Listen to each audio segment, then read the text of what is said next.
Goeiemôre, die naweek is verby, dis 'n nuwe week, dis 'n maandagmôre, dis nie 'n blou maandagmôre nie, maar is 'n lieflike dag wat die Here geskep het. Ek wil hê vandag, as daar baie geraas om jou is, kry jy 'n stil plekkie, of wag tot jy 'n stil plekkie het, want hierdie woord wat ek vanoggend met jou deel onder die leiding van God se Gees en die autoriteit van sy woord en die grootheid van die ek is so belangrik dat jy dit nie kan mis nie. Die opskrif van hierdie boodskap is: ek het jou gevorm om. Baie welkom en hartlik goeiemôre. Vandag wil ek graag met u deel een van die mees kragtigste verse in die Bybel. Jy sal nooit weer hierdie vers met eenvoudigheid lees nie. Dit word vir jou 'n lese en 'n vermaning. Die vers is Jeremia 1 vers 5. Sê God: voordat ek jou in die moederskoot gevorm het ek jou geken. En voordat jy uit die liggaam uit voorgekom het ek jou geheilig. Ek het jou tot 'n profeet vir nasies gemaak. Luister nou mooi. Baie mense lees daardie vers en neem net eenvoudig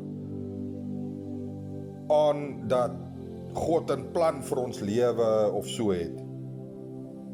Maar, geliefde, daar is baie meer as net dit.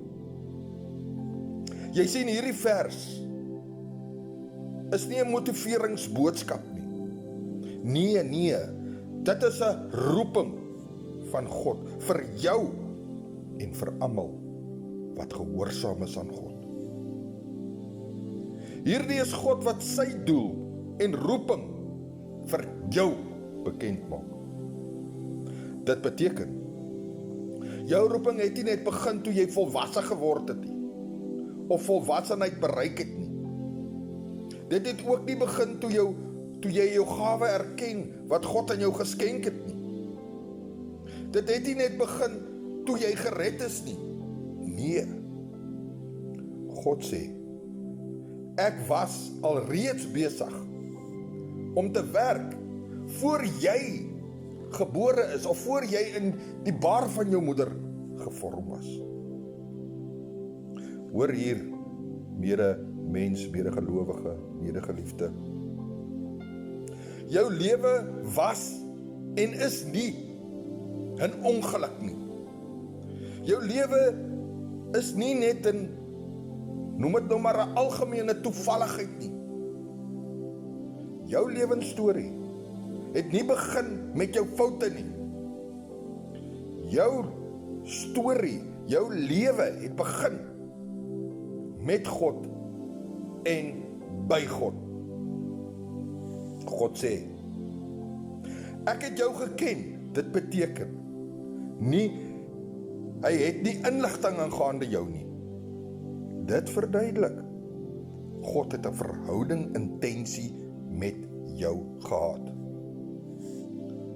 God sê, ek erken jou. En God sê, ek het jou gekies. En ek het jou in gedagte gehad. Dis nie omdat jy en ek dit verdien nie. Nie omdat ek en jy perfek is nie. Maar omdat ek God is. Ek is. Ek sal. Ek is vir ewig. God sê, nog voor jy gebore was, het ek jou eenkant gesit. Die is 'n gedeelte wat baie mense mis. Om eenkant gesit te word vir sy koninkryk, is om ingewy te word vir sy koninkryk. Dit beteken om gereserveer te word vir God se doel in die wêreld. Jeremia was 'n missie gegee om te profeteer wat God vir jou beplan het. Maar geliefde, Medemens, die vraag is, het jy dit geneem en begin toepas? Jy sien, om iets toe te pas, is nie maklik nie. Dit is ook nie te sê dat almal gaan saam met jou stem nie, en of jou ondersteun nie. Maar God sê, my doel vir jou is oorwinning vir God se koninkryk. Ons moet hierdie vers, as ons hom nou weer lees, dan moet ons dit in gedagte hou. God het jou gekies. Hy het jou as 'n profeet vir nasies gemaak. Hy sê nie in hierdie vers, gaan kry eers alles bymekaar en dan kom jy en doen jy dit nie. Hy sê, nog voor jy selfs eers gebore was, nog voor jy jou eerste fout gemaak het, nog voor jy jou eerste slegte denke gehad het, nog voor jy jou eerste sonde gepleeg het ek jou gekies. Medegelowige, medekennis, medevriend, medekollega, val op jou knieë voor die Here, sê vir hom hoe dankbaar hy is vir dit, vir jouself, vir wie jy is en wat sy plan vir jou is. Ek is Pastoor Gary, ek laat hierdie boodskap vanoggend by jou en ek glo dit is op die mure van jou hart geskryf en dat die Gees hierdie saak in jou, die Heilige Gees, God se Gees dit bevestig.